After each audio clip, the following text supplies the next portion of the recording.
PT Pertamina Regional Maluku, Maluku Utara, dan Papua Barat Daya juga memberikan hewan kurban bagi insan pers di Kota Ambon dalam menyambut Hari Raya Idul Adha 2024.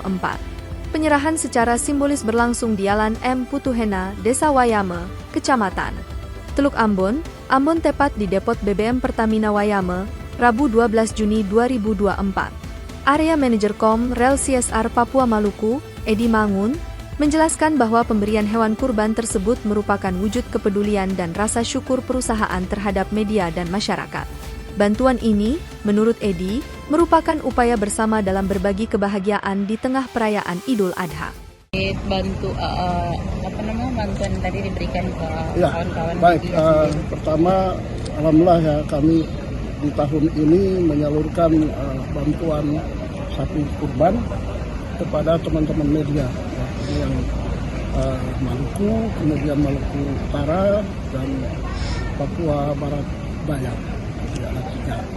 Insya Allah dengan bantuan ini teman-teman kita sama-sama lah ya dalam rangka Idul Adha bisa saling berbagi dari kami sebagai korporasi ke teman-teman media, dari teman-teman media kepada keluarga-keluarga.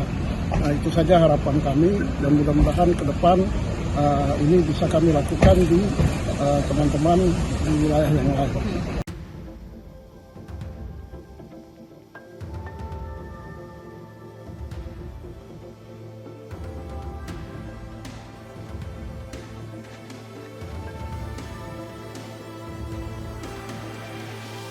Download Tribun X sekarang, menghadirkan lokal menjadi Indonesia.